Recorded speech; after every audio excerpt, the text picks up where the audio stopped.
Hello beer tubers and welcome to yet another beer review with me, Peter, the master of hoppets, looking at one of the beers I brought back from my recent trip to Belgium, to Brussels. And this is from Brasserie de la Senne, a really good brewery smack down in, I guess northeast-ish side of Brussels. It's definitely Brussels north. Uh, by now, classic Belgian brewery. Very famous for Tas Bulba, Senne. Those are like probably their two most famous beers, but they're also quite well known for doing a lot of things with Brettanomyces, working with someone like Cantillon, using their lambic. Really good brewery. I've been there twice now. First time was last year with my girlfriend, which was awesome. At the tap room, they had shorter opening hours and whatnot. Now, like going there this time, we had a tour. Shout out to Alex for giving us a tour. It was awesome. And they have bigger opening hours. There was a band. They had a dude making pizza. I mean, it was really cool. Very nice place to hang out with awesome beer. And they make really nice, like, a really big mix of beers. Like, they have Pilsner. They have a lot of the Belgian ales of really well hopped stuff, as I said, like Tas Bulba and Senne beer. Very noble hop forward beers. Very spicy, very, intense. Those at least, but they also have some more fruity stuff with Brettanomyces. One of my favorites when I was there was Sennegash, for example, which was a wit beer with Brettanomyces that they made with Allagash. So yeah, it's a very nice historical brewery that makes so many great beers. They are a bit of, like, I think old meets new world, which is really cool.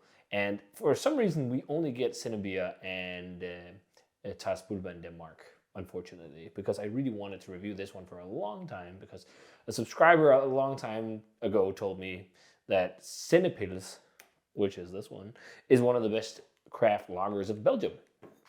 And I didn't try it until going there last year with my girlfriend, and I loved it. And I had it quite a few times when I was in Brussels a few weeks back. So the bottle shop was closed, but actually at the bar, you can order a mixed six-pack to bring home, which is awesome. And it was really affordable. I think I paid like 12 euros for 6 bottles.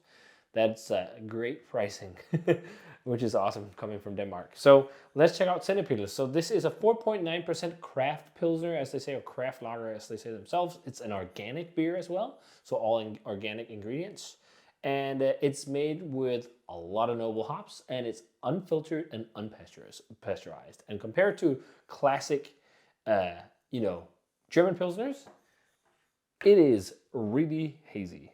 Actually, when you got it poured on draft, it maybe wasn't this hazy, but in the bottle, a lot of the time with their bottles, there's a good chunk of yeast in the bottom, and the same with Senne-Pieters, because it's unfiltered. And also, like, most of their actually Belgian ales, like Tas Bulba and whatnot, are bottle conditioned, which is really cool. So the carbonation happens in the bottle. Re-fermented. So, I think they said that the only beer they do where the carbonation happens, post/during fermentation is Senne-Pieters, where they do not add anything to re-ferment in the bottle. But yeah, let's check it out. So very nice hazy golden yellow color. Some straw yellow nuances to it. I mean, when I just poured it out, it was pretty damn clear, but I got some of the yeast in, of course. So it got a little bit hazy. Also a fairly fresh bottle. This is from March, and we're in June now. So yeah, pretty good for a Pils. Let's check out the aroma on Senne-Pils. Yeah, it smells really nice and really inviting. It's really like it's almost like a Senne or maybe more Tas Bulba light aroma. Like, it has this really big waft of noble hops, but not as intense as in Tas Bulba. It's a bit more easygoing. Lots of pepper, lots of spice. Like, it's heavy on these nuances, pepper and spice. And really nice, doughy, bready maltiness. Really bready, actually. It just smells really good. Quite clean as well. Yeah, it's really doughy. Really doughy. There is a hint of, like, a freshly baked bread to it as well. And then, like, a grassiness. But it's, like, all about, like, quite a spice, herby, like, or maybe not so much herby. It's like just like really, I guess, yeah, spicy, peppery, woodsy, like woody hop nuances. There's not a lot of like fruity floral nuance. compared to like some German Pilsners. But it smells really nice, and it is nice because I've had a few of it. So let's try it again. Cheers.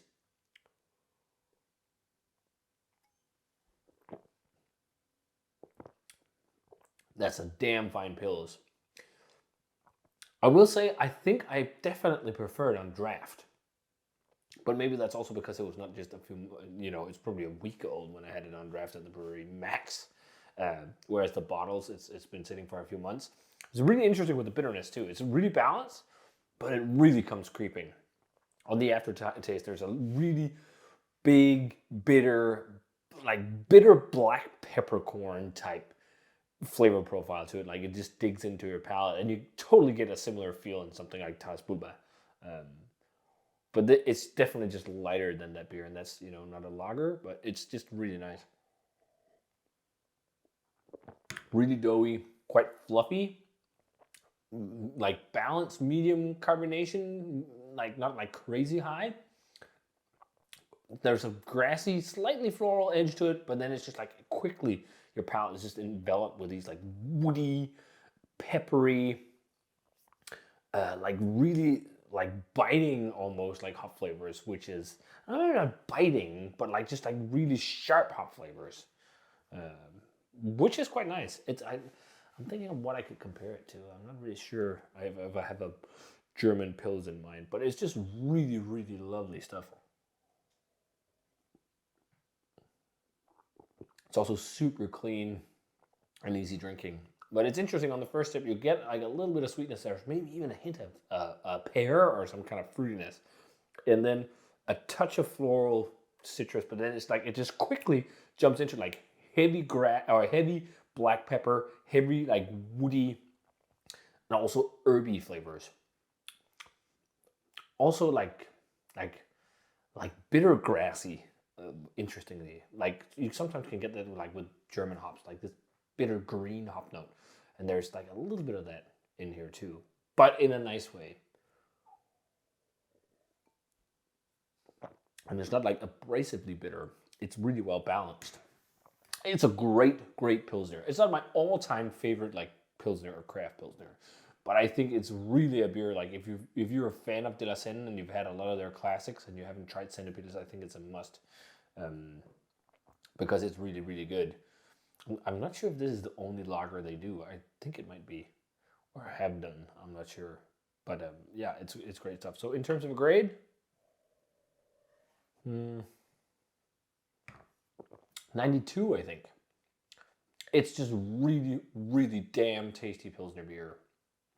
And yeah, you could slug down a few of these. 4.9%, it's not that strong.